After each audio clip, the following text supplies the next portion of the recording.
नमस्कार, हम रिंकू तिवारी। स्वागत बा आप सबके हमारे चैनल पर। आप लोग हमार गाना सुने नहीं लोगिन और फरमाइश करे नहीं लोगिन, ऐसे हमरा बहुत खुशी होला। अभी हम आप लोग के एगो झूमर सुनाओ तनी, आप लोग हमार झूमर सुनी लोगिन। आप पूरा लास्ट तक सुनी। सुनला के बाद जरूर कमेंट में बताएब लोगिन कि आप लोग के हमार गाना कैसन लागल है, और ज़्यादा से ज़्यादा शेयर करें, सब्सक्राइब करें और कमेंट कर मत भूलेब लोगिन।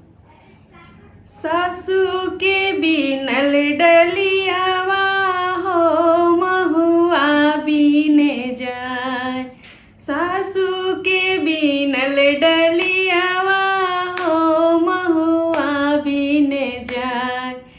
टप टप टप के महुआवा हो बहुआ बीने जाए, टप टप टप के महुआवा हो बहुआ बीने जाए।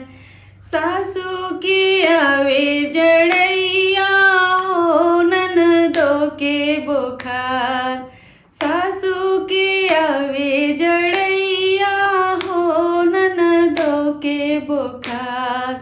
सैया के आवे रतांदी हो दिन सूझे न रात, सैया के आवे रतांदी हो दिन सूझे न रात। कथी से झारी जड़ैया हो कैसे के बुखार, कैसे के झारी जड़ैया हो कैसे के बुखार। कैसे के झारी रतांधी हो दिन सूझे न रात, कैसे के झारी रतांधी हो दिन सूझे न रात।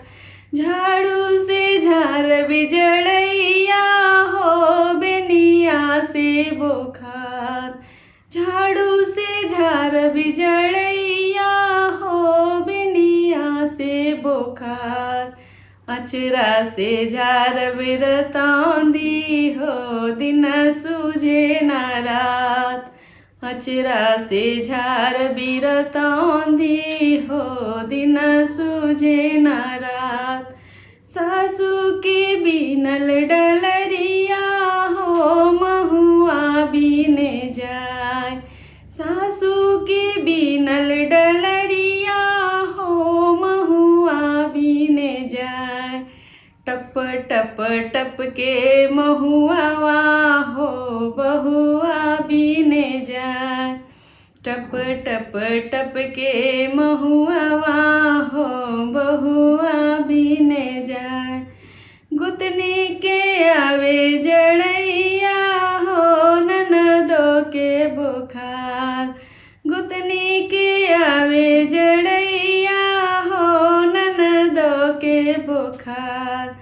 सैया के आवे रतांदी हो दिन सूझे न रात, सैया के आवे रतांदी हो दिन सूझे न रात।